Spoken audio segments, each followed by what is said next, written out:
I love the effort that they're putting into it, because when you get to experience it as a cyclist, it's mind-blowing. I've never been on a trail like that before.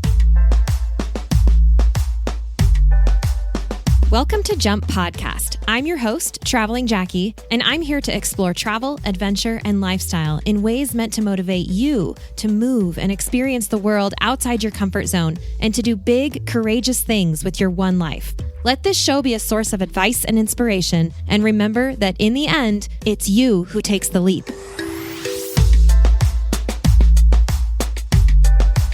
I can't wait to get today's episode in your ears, because if your experience is anything like mine on this one, you are about to go on a trip to New Zealand.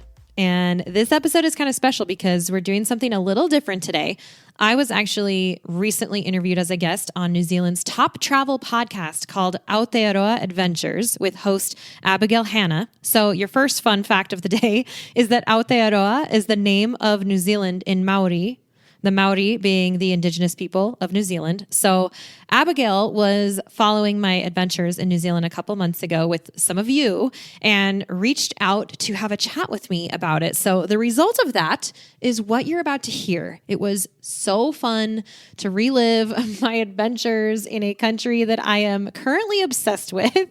We talk about what led me to choosing New Zealand, what we did there, what surprised me, what the weather was like, my favorite experiences and must-do advice, plus a few fun facts and stories along the way from both Abigail and me. So that's what's coming up.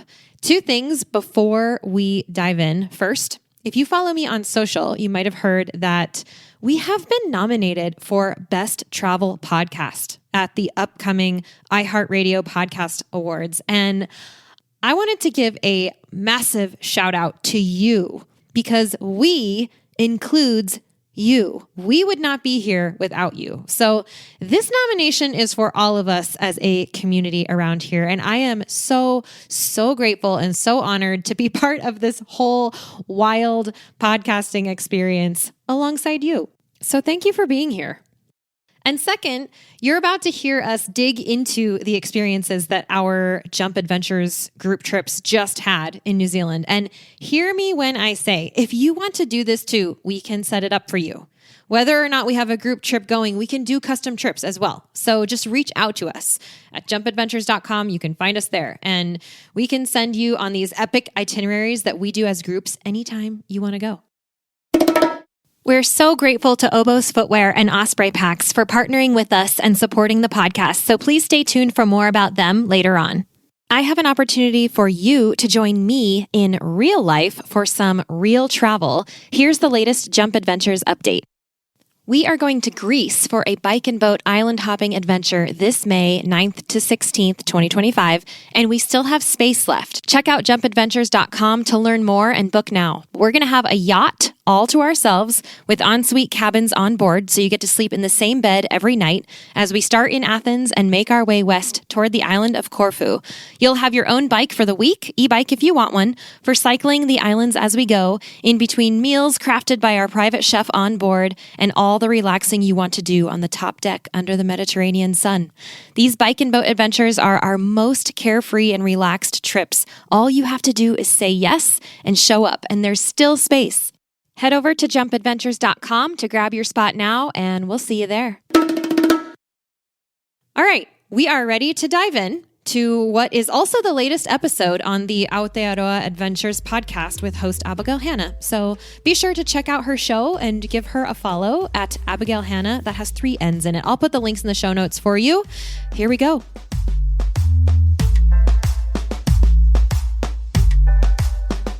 Kia ora, Jackie, and welcome to Aotearoa Adventures. I'm really looking forward to having a chat to you because you have a travel podcast as well, and you've actually been nominated for some awards. So tell us about that in just a sec. But when I saw you came to New Zealand, I was like, I've got to talk to Jackie. I want to hear her first impressions of New Zealand, what she loved, and you spent a really good time there. But I'm getting ahead of myself. So Jackie, would you like to introduce yourself for listeners?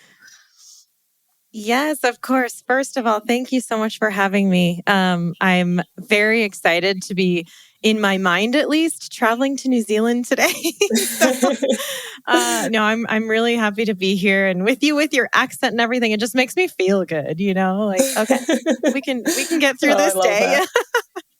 Yeah. So my name's Jackie. I'd also kind of go by Traveling Jackie. I have been Traveling Jackie for like 20 years. So Wow. I Yeah. started traveling pretty young. When I was 18, I moved to Costa Rica to study abroad for a year, and it just kind of snowballed. Like my travel experiences from that point just kept going, kept getting bigger, more epic, longer. Like I just kept collecting languages and just living in different countries, and I just couldn't get enough of it. And so eventually all of that turned into a blog and a podcast. The podcast has already been 11 years running, which is Wow. absolutely mind-blowing to me. You're one of the OGs. You were there before it was cool. Definitely before it was cool.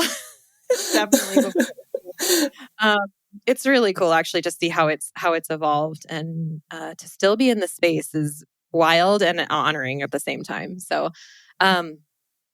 yeah, and now I also lead trips for my audience, which kind of also started organically with the podcast and the blog readers, just, wanting to invite them to come join me in person. And I mean, long story short, it ended like my most recent one was to New Zealand. And I had 2 trips that I took there in November, December of this last year, just a couple of months ago. And it was just one of my favorite trips ever. I loved it. I loved New Zealand. So I'm very happy to be talking about it today. That is so, so awesome. And I want to hear why you kind of picked New Zealand for a trip and what that whole sort of planning process was for. That's a really good question. So I'm not the person that is out to see every country in the world. That is totally not me. Like I don't want to go everywhere, not even close. But I really do want to see places that feel like me, that look like me, like the places that really speak to me. Generally, those happen to be big mountains, big adventure, gorgeous landscapes. I grew up in a really, really beautiful place. And I think I was ruined for life from, birth, because I looked outside and saw turquoise blue waters and mountains and snow capped, like evergreen trees. And that's Where what is I this grew up with. paradise? Did you grow up in New Zealand? I didn't, but I know, right? I grew up at Lake Tahoe, California. Okay. Yeah. So, alpine lakes, hiking, skiing, like all the, mountain activities. That was my life growing up. And my parents really liked to visit national parks and just explore and hike and camp. And so we did a lot of road trips and camping when I was growing up. So I think I just kind of naturally fell in love with the outdoors. And I am not satisfied if I am not in a beautiful place where I can play on the trails. And, I'm not just simply not inspired by what I would consider to be boring surroundings. Like I need big epic places, and they really light me up. And so I've created this sort of, I guess you could call it a bucket list just for myself. It's just an idea of places that I want to go and travel. And I'm exploring them now alongside my audience, which is so cool. Like we pick, that's really fun. the royal we. I pick, like a new destination. We can go explore it together. But one that I hadn't made it to yet, I talked about over and over all through the years, was New Zealand. And there are different places, different reasons. Not just the fact that I'm a massive Lord of the Rings fan. Of course, that helps. But that was like a part of it. I also tend to be really drawn to, like I said, like alpine lakes and mountains and glaciers. I've spent a lot of time in Patagonia. Everyone tells me, New Zealand's so much like Patagonia. You're going to love it. And I just hadn't made it there yet. And last year, I was turning 40. And I said, you know what? This is the year. And I want to go to New Zealand for my 40th birthday. I want it to be a big, celebration. Like I want to do the things. And so I put it together and we made it happen. And so I got to turn 40 in New Zealand, which was just a dream come true. That's how I ended up getting there, though. That was why I chose it. I love that so much. That is an incredible story. And I think we've just had this 3-month trip literally like around the world, because kind of once you leave New Zealand in one direction, you can kind of just keep going till you get back. But it's made me realize how far away New Zealand is from everywhere. And like we kind of know that when you live there, because it's just like, oh, it's 3 hours just to Australia. And people think Australia and New Zealand are super close. They're not super close. And then like you want to get to Singapore, that's 10 hours. Like getting anywhere just takes a really long time. And so now I understand why it takes people so long to make the effort to actually visit New Zealand. Because I'm like, I get it now. We're a really, really far away place. Yeah. You know what, though? I always say that the best places are the farthest ones away. The best places are the most remote. You know, the best places are the hardest ones to get to. That's just true. It's just true. Mm-hmm. And one thing I will say about, you know, the farawayness of New Zealand is that I was incredibly surprised by how easy it actually was to get there. I mean, you live your whole life thinking like, oh yeah, Australia, New Zealand, that's for someday because it's so far away. I mean, it's on the opposite side of the globe, whatever. But in reality, how many times have I been to Patagonia? It's still, I mean, I fly to Patagonia and I get to the southern United States first, and then it's a 10-hour flight overnight. You know, I mean, when we go to Europe, depending on which part of the country we're flying from, it's 10 to 12 hours. So when I went to San Francisco and got on a flight to Auckland that was only 13 hours, it blew my mind, actually. It was, and I only had to take one flight and then I was there. Yeah. You know, like, okay, I'm just bursting that bubble for everyone out there right now because it was so easy. And also, there's really, at least for me, there was no jet lag because while the number of the date changes, but you guys are, well, New Zealand is only 4 hours behind where I am right now. It's just 4 hours behind, but tomorrow. And so when you fly over there, it's like, okay, it's almost, you get your nights, you know, on the plane, just like you would anywhere else. And then you get up and you get there and it's not that different. Just no jet lag in either direction. Yeah. For me. That's super interesting to hear your perspective on that. Because, I think you're right. While it is remote and it is far away, it's not that hard to get here. And so anyone that's listening who hasn't been and is planning, maybe this is your sign. Book that plane. No more excuses. I think San Francisco, LA, and also Atlanta, do direct flights. Vancouver does a direct flight, and they're about to open up New York to Auckland as well. That was a flight they had running pre-COVID, and I hear rumors that it might be coming back. That will be longer than 13 hours. For sure. But like you said, one flight, and it's totally doable. Well, Jackie, tell me about your trip. How long were you there? Who else were you with? How big was this group that you were traveling with? And just tell me a little bit about that. Okay. Yeah. I planned to be there for about a month. I ended up being there for 5 weeks, which we could talk about at the end. But so there were two of these itineraries that I ran almost back to back, and they were exactly the same. So I did the same thing twice, which by the way is not sad. Like that's exciting because first, I mean, on some of these trips, like you go to a place for the first time and you're like, I wish I had more time here, you know, or whatever. But we've already, you know, set the itinerary. We're doing a couple of days hiking here and then we're on to the next spot or whatever. And I got to do it all again. And there's a magic about going back to a place too, where when you've been there once and you get to go back again, there's a sense of familiarity and a sense of, oh, I know this place. I know what to do here. I know where to get, you know, I know which bottle of wine to order, or I know which trail to take. I know to go left there. I know to like take the, you know, whatever. It's like, it just becomes a little bit more of your story when you get to go back again. It like becomes like, it's like amplified. And so I'm just nodding along here because I feel this to my core, like the number of trips we've done around New Zealand, and some places we've been back to twice, 3 times, 5 times, but there's still places that are new, and like it's so special. I definitely resonate with everything you just said. Yeah. So I wanted big epic adventure. I wanted a lot of hiking. I knew about the Alps to Ocean Trail. And so I wanted, I mean, honestly, I still want to go back and do the whole Alps to Ocean Trail. And now I also want to do the whole like Dunstan Trail. I want to do like, there's so much, the bike trails in New Zealand are so good. There's so many routes, multi-day. I mean, you can even bike the whole country if you want. I mean, there's endless opportunities for biking. So I knew I wanted a little bit of biking and hiking and kind of this multi-sport approach. But I also knew, we had 10 or 11 days to do what we could without trying to spread it out too much, which is hard because, well, actually, no, I'm going to say it's easy because New Zealand is like nice and compact. Like it is. I'm used to planning travel in Patagonia, for example, which is massively spread out. And so you have to pick one region and stay there. Well, you don't have to, but I feel like you might be doing something wrong if you're not. Like if you only have 10 days and you're trying to hit like all 3 regions, like just shoot yourself now. Like that's not going to work.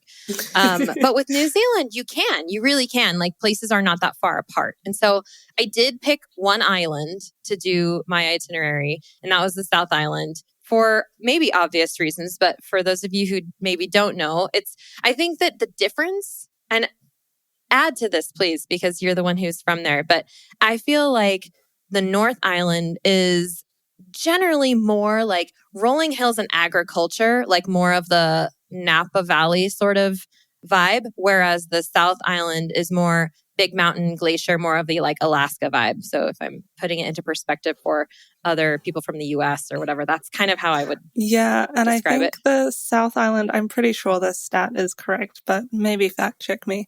But the South Island is 1/3 national park. So like that kind of just shows you the scale of like, the outdoors. There is so much to do there. Whereas like the North Island, like you're right, the bottom half of the North Island is like mostly agriculture. We have some stunning beaches and some awesome like geothermal things to do in the North Island, which I love. But if you're there for the mountains and the glaciers and the hiking and the biking, South Island is where it's at. Yeah. Exactly. So I knew I needed to go to the north because I really wanted to go to, don't judge me, Hobbiton. I really did want to do that. I mean, I grew up with Lord of the Rings, so it's a big thing in my family, and that was a must do. I can't go to New Zealand and not do that. We went straight there. Like I got off the plane and we went straight to the Shire pretty much. I love that. And I haven't been, but it's like I'll get there one day, you know?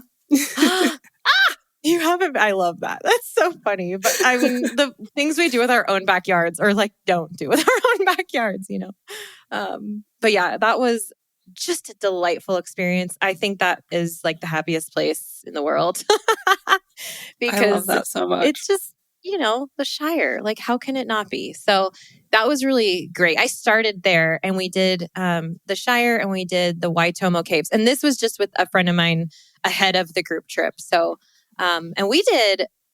we wanted to do the glowworm caves. I just was, curious about it, sounded adventurous. So we chose the most adventurous way to do it, which is, put on the wetsuits and get the inner tubes and actually go caving. So we went into the earth and, I think it was like 800 meters long, this experience that we did that was just Did that one have like the zip lines as well?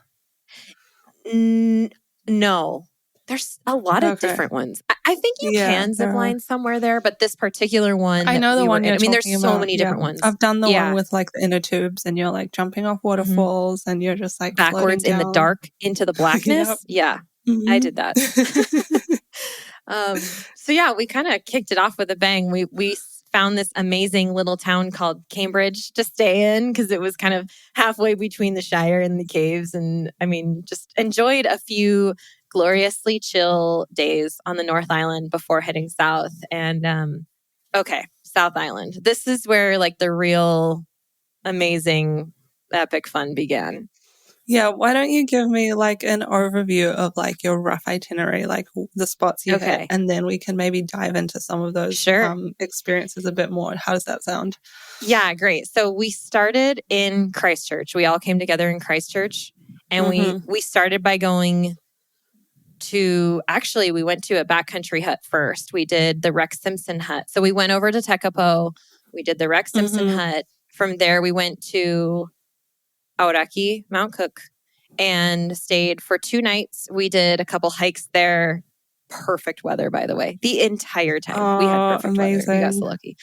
From there, we went to Omarama, and we did part of the Alps to Ocean Trail from we can get into the details after if you want to. But yeah, so a couple days, we did some biking there. We did hot springs. And then we continued south to Clyde. And we did some wine stuff. And that was more biking as well. We did the Lake Dunstan Trail. And then from there, we went further south to Southland. And that's where we started doing fjord things. And we did a hike to Luxmore Hut. So we got on that Kepler track. And then we also, the best, we got on an overnight expedition cruise in Doubtful Sound. And amazing. Yeah, that's a bucket list experience, I think, for a lot of people. Like I did the day cruise for the first time just last year, and that was just like incredible. And to do an overnight would just be like taking it up one level, you know? Stunning. Or 10. Yeah. I mean, it was actually when I was designing this itinerary, I worked with a local partner, and I asked him, I said, if it was your 40th birthday, where on this itinerary would you want to spend your actual birthday? And he took about 3 seconds before he said, yeah, Doubtful Sound. That's the one. Do it on the boat. Yeah. And so we planned all of the dates, everything started around what day my actual birthday was and where this Doubtful Sound excursion fell on the calendar. And then we worked kind of out from that and created the trip around that. So I did get to spend my 40th birthday on that boat, which was epic. Just out in the middle of nowhere under a blanket of stars next to the Tasman Sea. Like the next thing over is, Australia if you go far enough. And if you keep going, you hit Patagonia. I mean, it's out there. So amazing. So remote. That's such a cool experience for your 40th. And like, what a birthday to top. How are you going to top that for your 50th? I don't know if I can. You just have to come try. back. Challenge accepted. Yeah, I know, right? Maybe I just do that again because it was so epic. Well, we can talk more about that after if you want. Yeah. So from Doubtful Sound, we actually went back and we also did a day cruise on Milford Sound, which is very interesting to see the two directly compared back to back. And we did some hiking around that region and some biking in there. And then we ended on the Around the Mountains trail, which is a biking trail that went from, it's Fangorn Forest in Lord of the Rings. I think it's Mavora Lakes, which is just, I don't know if you know what that is, and you kind of cross through the mountains and you end up at Lake Wakatipu, but like around the corner. And so you go along the shore for a while until you end at Walter Peak Station, which is just across Wakatipu from Queenstown. And so our final grand finale was taking the boat. Do biking around there. Yes. That's awesome. Yes, you can. It's the Around the Mountains trail. Yeah. Which you could do in a handful of days, just that trail. I mean, we basically called it the Best of the Southern Alps tour is what we created because it was like highlights of everything. And I don't normally travel like that fast on my trips. I mean, we were kind of like 2-ish nights in each place, but I really wanted to see a lot. And for the sake of people who generally work 9 to 5s and have a couple weeks off at a time, I have to fit those into, allow them time to travel.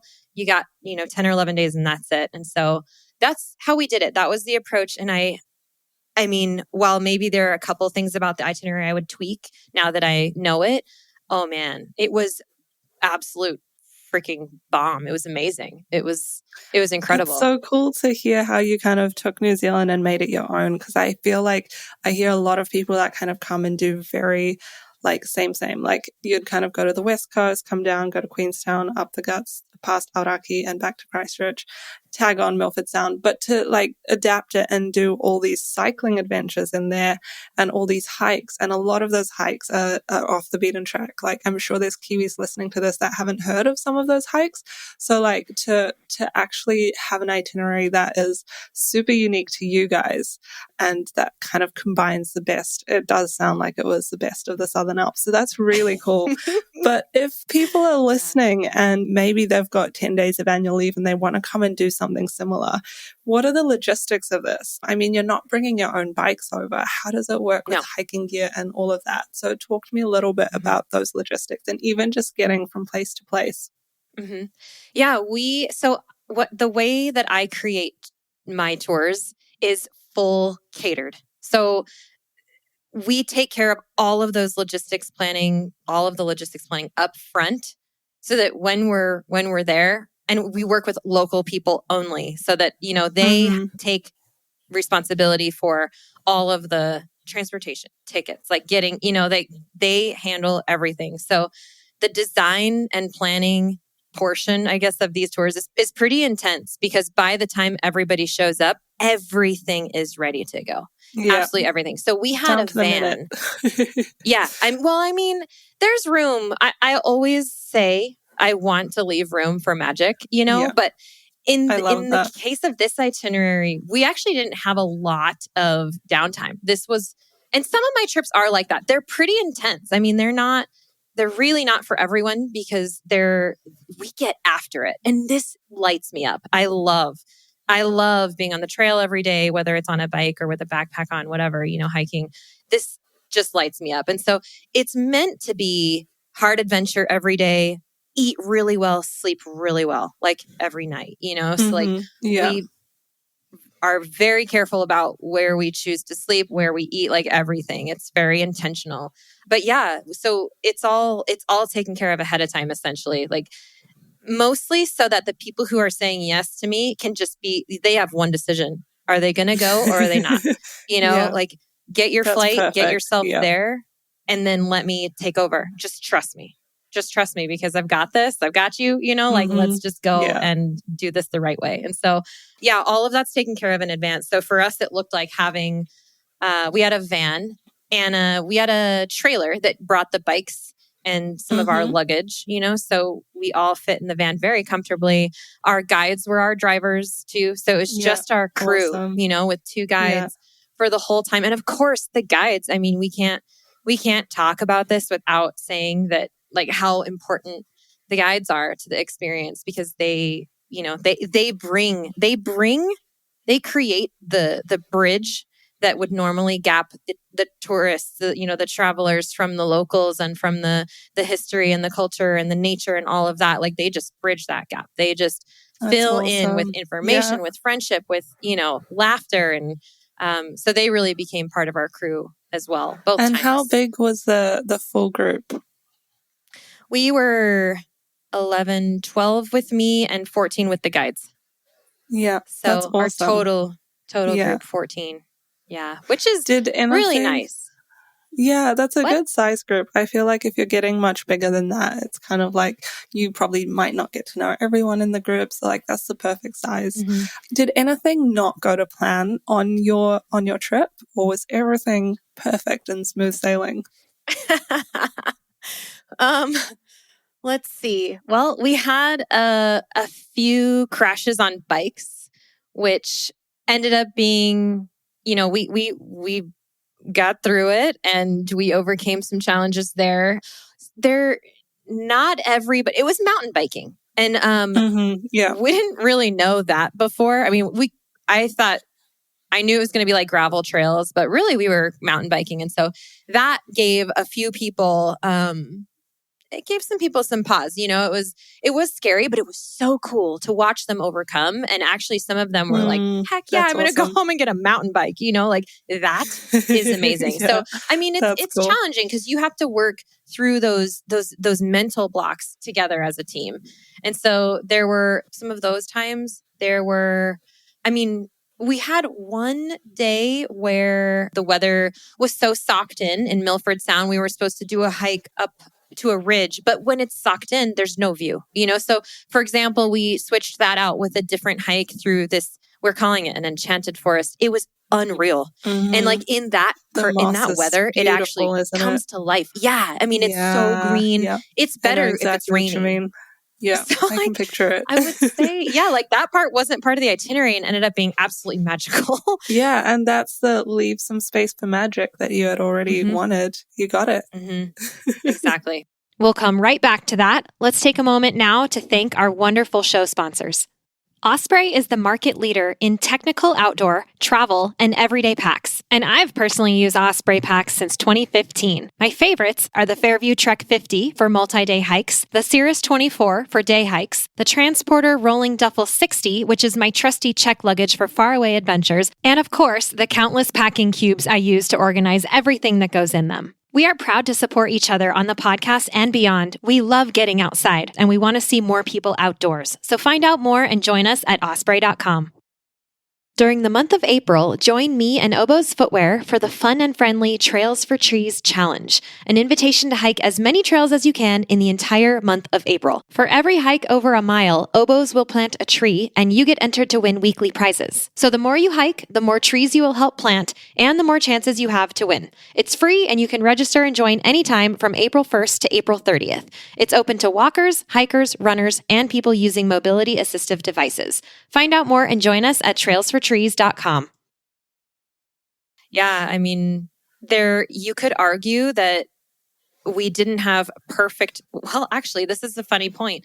Milford Sound, everyone says, if it's a sunny day, they say you have to come back in the rain, you have to see the waterfalls, and that Yeah. same day that it was socked in that we couldn't do that hike, we also did our day cruise on Milford Sound, and it was wild. I mean, the wind was whipping, it was raining sideways, but the waterfalls were unreal. Like they were just, there are thousands of them, and they just come out of nowhere. And I got to see it both ways, because the second time we went to Milford, it was not raining. It was not so cloudy.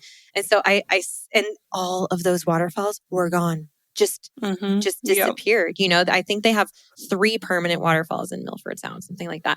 And so that's pretty much what we got to see. And it's wild to understand that the weather, while it might feel like it's, not, I don't know, like that day was really rainy and cloudy and windy, and it was still like perfect. It was like perfect. Like the people on the boat were like, this is the best. Like the ones who live there and work on the boat, they're like, this is perfect. You guys are so lucky to see Milford on this day. We're like, that's awesome, because it doesn't, like, ostensibly, it's like, what's this weather going to do? But I think as long as you can get there, like if they don't close the roads, like that's the way to see it.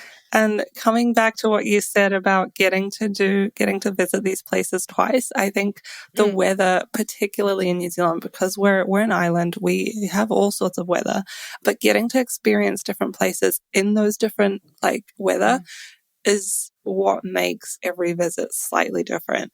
And I think of our first trip to the South Island actually was in winter. We didn't make it as far as Milford Sound, but we visited Hokitika Gorge, which is on the west coast. And you see all these photos on Instagram, the stunning blue water. And I was like, we've got to go here. Did not occur to me that it has been raining for 5 days and maybe the river won't be blue. So we get there and it's this muddy brown. And I'm like, are you kidding me? Like, why did I not think of this? And so that was our first, but it was still really cool because there had been so much rain, and it's kind of like a gorge. There were waterfalls going straight into this gorge, off the side of the hills. And I was like, I don't know if that's a stream or if that's usually there, but it was just raging. And it was nature out in full force.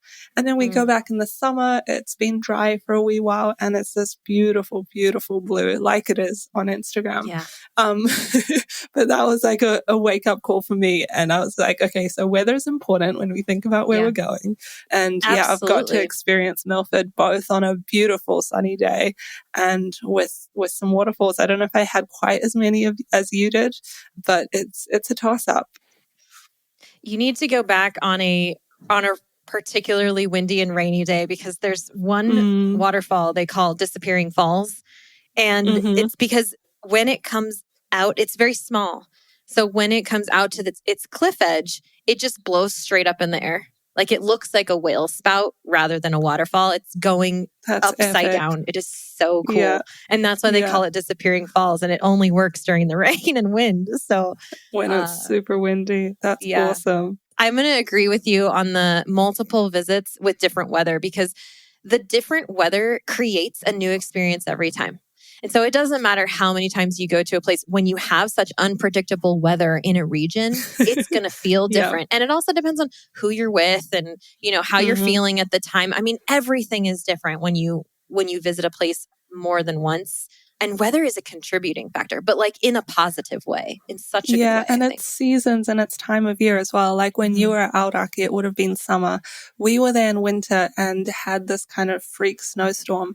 And that meant that the whole trail was covered in this beautiful, beautiful snow. And it only probably happens a handful of times every year, but you're just there, right place, right time. And I was just like, I was losing my shit over how pretty that was. And we were visiting with my in-laws, my husband's parents, and they're like, "You mean it's not always like this?" I'm like, "No, like this is so cool. This is the first time I've got to experience like this.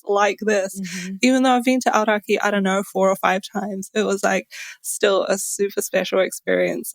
Just because there was snow and like different time of year. I'd been there in winter before, but we hadn't had like that exact experience. So weather is something like when you're in New Zealand, it is. I know like you always talk about the weather, but we do in New Zealand because it can change 5 times in a day. Right. It does really impact your experience. Right. But I want to hear from you about one of your favorite experiences. And I know this is a hard question. I know you've already mentioned Doubtful and Milford and a whole bunch of other places.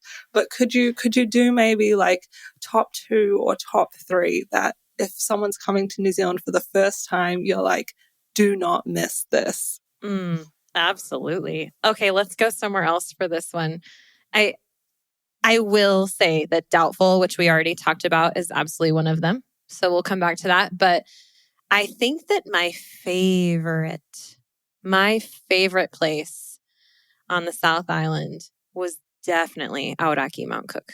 I mean, that place is magnetic. And when we went, so we started, I told you, we hiked up to the Rex Simpson Hut, which if you look on a map, the Rex Simpson Hut is almost due east of Aotearoa Mount Cook. And so we did this hike from the Rex Simpson Hut up to a ridge. And from there was our first glimpse of the mountain, but we were on the broad side. So most of the photos you see of Aotearoa are from the south looking north, and you see this kind of almost like a twin peak mountain. That twin peak is actually a mile-long ridge. And you don't see it unless you're on the side. And so miles away over on the east, we could see this ridge. And I mean, it's like jaw dropping. Like, wait, what? That whole thing right there is Aotearoa? Like, yeah. And so that was the first time that I saw it, which I feel like I'll never forget because I was just drawn to it. I couldn't stop looking at it. We're hiking essentially alongside it, up this ridge for a while because it kind of paralleled it. And it was just over there, just being big on the horizon. And then the next day is when or I guess it was later that day, we actually went there.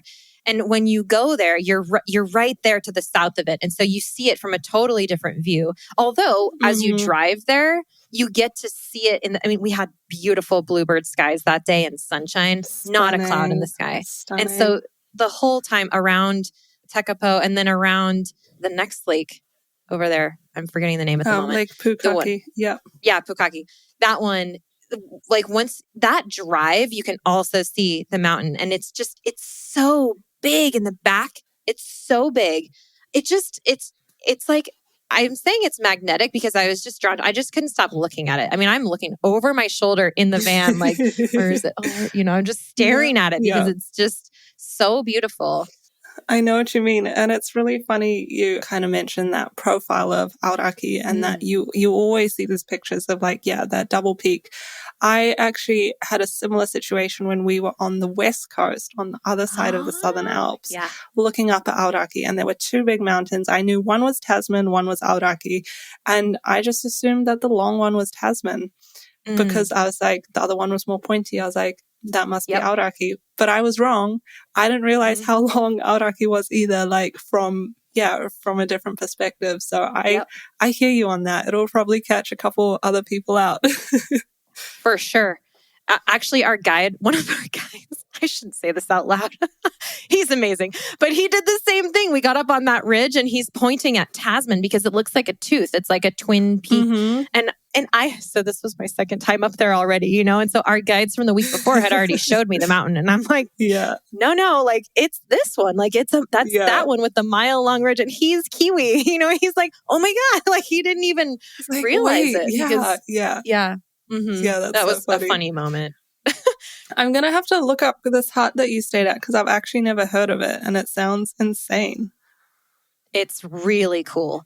It's only for about, I think only 13 to 15 people can sleep in it because it's got a couple of rooms with bunks and a potbelly stove and a kitchen. And so you start like from the Lake Tekapo side? You drive, the trailhead is if you're in Tekapo looking at the lake, you drive around the east side of the lake to the trailhead. Yeah. And then it's like 4 miles up. So yeah, it's in that Pampas You're teaching me something new. It's also in the Dark Sky region reserve, the Dark Sky Reserve. Can we talk about the stars? Holy goodness. Yes. I have a picture. So it's a hut. You're sleeping dorm style. Everyone is getting up at some point in the night to go use the outhouse. And so everybody's awake. You don't sleep super great in huts, but it's the best excuse to go outside and just look up because in that Dark Sky Reserve, there's no light pollution. There's zero light pollution. And so the stars are just insane out there. And for us, they're different, because we have the Southern Hemisphere. So we have the Southern Cross. Absolutely. Orion, which you guys call the pot, is upside down, which is why you call it the pot. There's just lots of cool things going on. And the Milky Way is just so bright. And I mean, that's also an absolutely, I think that's like a top experience as well, is just stargazing from that Dark Sky Reserve, which is that whole area up there, including Aotearoa, actually. It's super interesting you mentioned the stars because I grew up in the Northern Hemisphere and a lot of things are obviously different when I moved to New Zealand, but I was like, surely the moon and the stars will be the same. Nuh-uh, the stars aren't the same. I think we actually lose Orion in our sky for a big chunk of the year. So I'm just like, where is it? Oh, you lose it too? Oh, maybe I just didn't notice. It's more like it's more prevalent at certain times of year and kind of disappear. I think you have to be out at 3 a.m. to see it at other times of year, Okay, so that makes sense. But it's a totally different sky. It's upside down. It's fascinating. I love the stars. I actually got my first tattoo while in New Zealand as well, in Queenstown. Oh, you're amazing. on video, so I can show it to you, but it's a Southern Cross. I love that. I love that. I get to see it. What a special privilege. I know. Everyone else is imagining it. No, that's awesome. So you've got that Aotearoa. That was a super special experience. Absolutely. What's next? Probably, Aotearoa was amazing, but I want to tell a really quick little story that happened there. So when you were talking about the trail, you were talking about the Hooker Valley Trail with the suspension bridges and the boardwalk. That's where we had the snow. Yeah. Absolutely incredible trail and totally doable, flat, just long. It reminded me a lot of one of my favorite trail in the world is in Patagonia to Cerro Torre, which has a glacier lake in front of it and, this tower behind it. And it's amazing. But it reminded me so much of that because it's kind of just an undulating trail that's 6 miles long. You get there.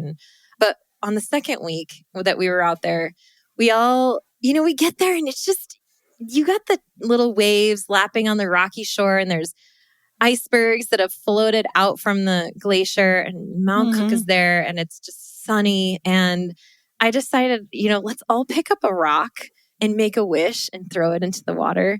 And so there were only 5 or 6 of us there at that point. Not everybody came out to that point. So we each picked up a rock and made a wish and just threw them together, kind of like you would with a coin in the Trevi Fountain in Rome. We just decided to make a wish and throw it into the water. And that was the cool. last time that I was, right there at Mount Cook. But I know that I'll be back there. I just know it. I have a feeling. And yeah. And I say to anyone, if they're visiting New Zealand, if you're going to the South Island, you can't miss Hooker Valley Track. And I know there's people that listen and they're like, oh, I'm not great at hiking. Like, I'm not sure I can do it.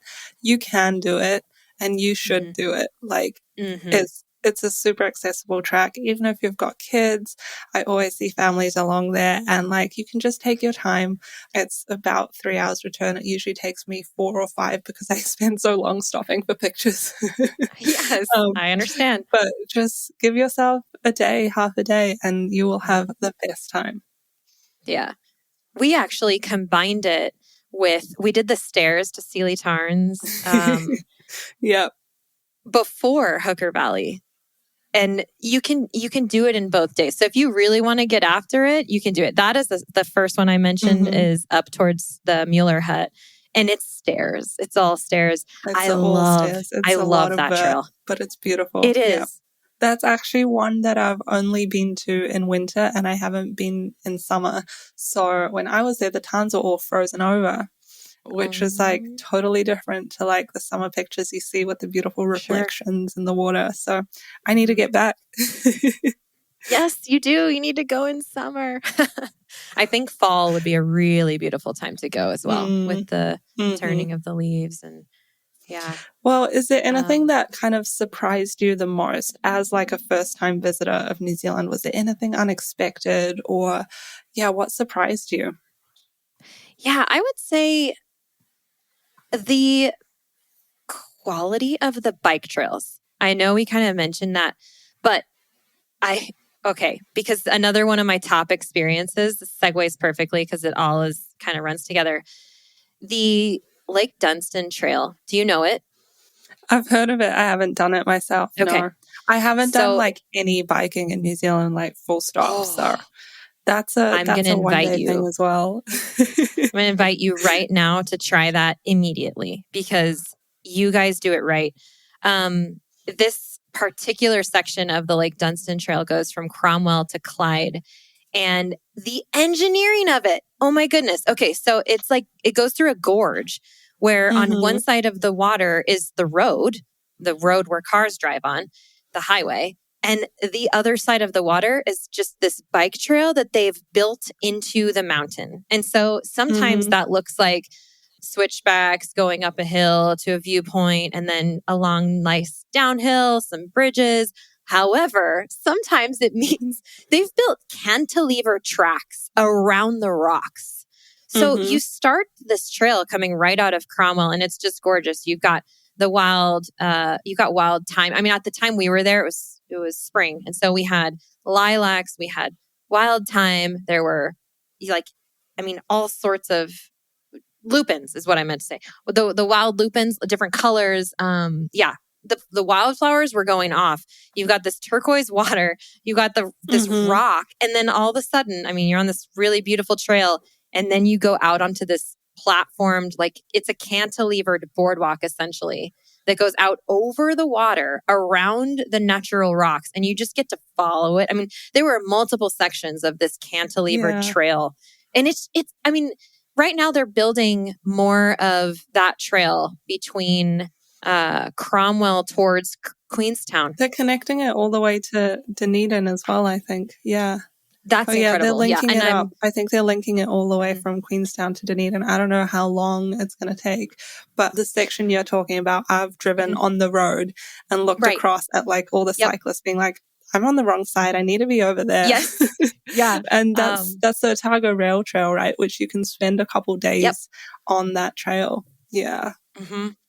And the new parts that they're building, I mean, it's wild to watch the engineering and how these guys are hanging off the side of the cliff, like doing their measuring and drilling and whatever it is. And they're really, but I love the effort that they're putting into it because when you get to experience it as a cyclist, it's mind blowing. I've never been on a trail like that before. I mean, that was, I will say, maybe the most, I don't know. There was so many surprising, amazing things.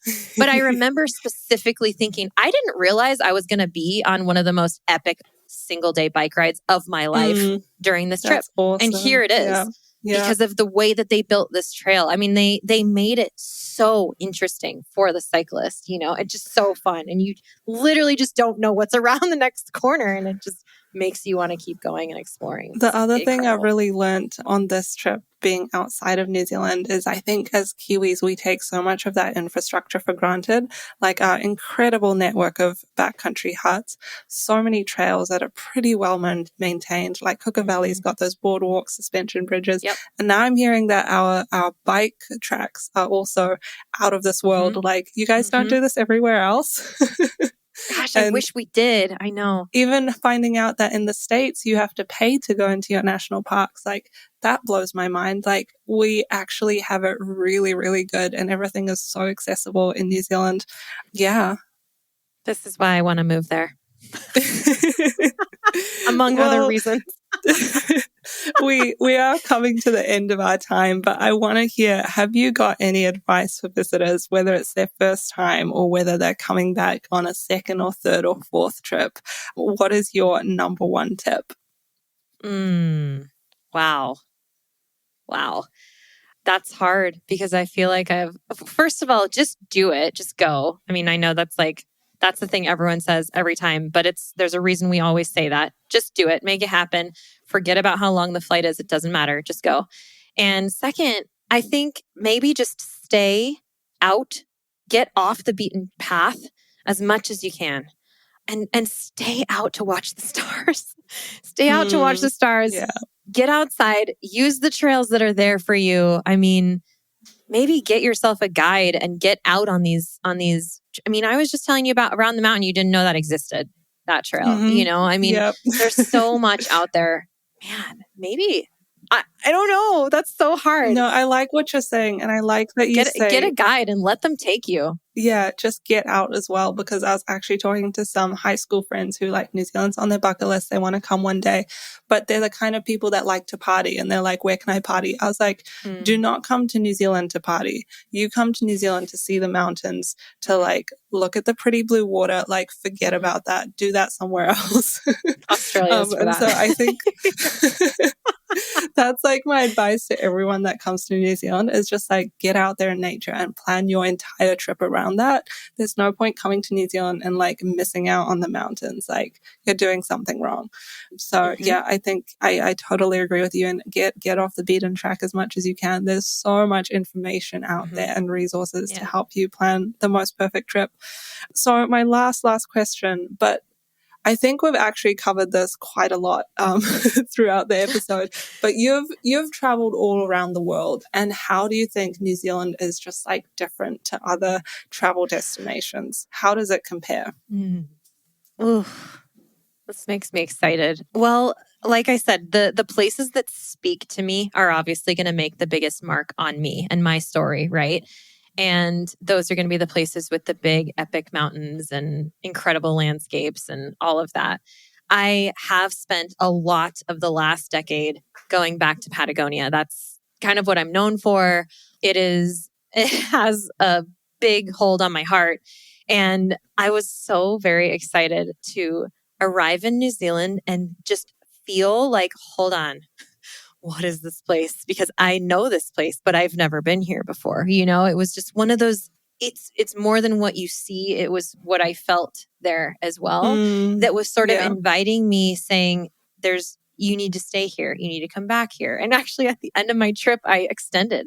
I was only going to be there for 4 weeks. And I ended up extending. And then I was delayed. My flights got delayed for an extra 3 days. So I think New Zealand felt like, the same about me. Pity. Yeah. New Zealand did not want to let me go. I didn't want to leave. It's a mutual love, So for me, it ranks up in my top 2, I'm going to say, because I can't. That's amazing. I can't just fully unseat Patagonia, but for me, it felt a lot like that place, only more compact, more accessible, all in one place rather than spread out so much. And I mean, but I've already fallen in love with that kind of landscape. And so this just sort of offered me another one to choose from that is very much awesome. like I'm very torn in the best way about it. So I know there's going to be a lot more exploring. Well, I've had many guests on the podcast who have been in New Zealand 8, 10, 20 years. And I often ask people at the start of every episode, and I didn't actually ask you, but you did cover it. But I ask them, like, tell me about your childhood and, like, how did you start traveling? And I've heard this story a lot of times. They're like, I came to New Zealand and I didn't want to leave. So I came back and I made it work. Yes. So if you do happen to move there, you will not be, there are many people that have done that before. And there is actually a brand new digital nomad visa that they have just announced and introduced. You're probably all across it. You probably know more about it than I do. Our whole group chat from the last trip that I did in New Zealand, it's blowing up about this digital nomad visa because we all want to go back to New Zealand right now. Everybody wants to get out of the US right now. So yeah, I'm seriously, I've already researched it a whole bunch. And yeah, I mean, if they really want to make it, if they really want to say, hey, we want you to come back, then I'll say, all right, let's talk, like, let's do this because I would love to come back. I really do. That's I could see myself awesome. living there. Absolutely. Absolutely. Well, Jackie, where can people find you on socials? Where can they listen to your podcast as well? If people are planning trips to Patagonia or anywhere else in the world and want to learn from you about that, give us all those links and tell us briefly a little bit more about your podcast as well, because we didn't have time to sort of cover that at the start.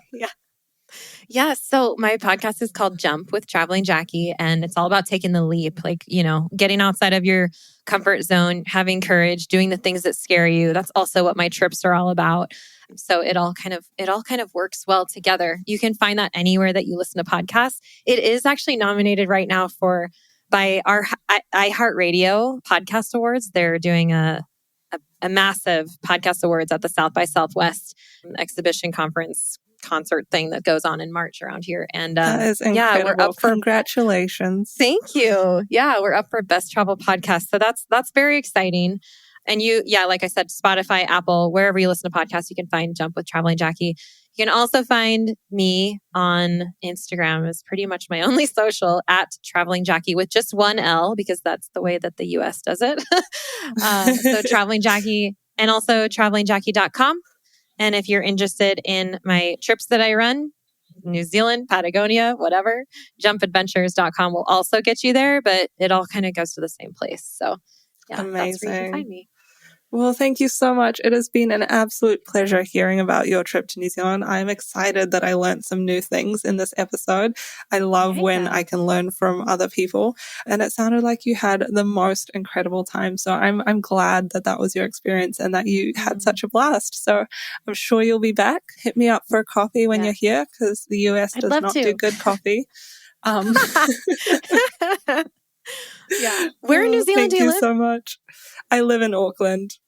Okay. All right. Perfect. Well, we'll be passing through at some point, I'm sure. Easy. So, thank you so much for having me. It's been really, really great. Thank you, Jackie.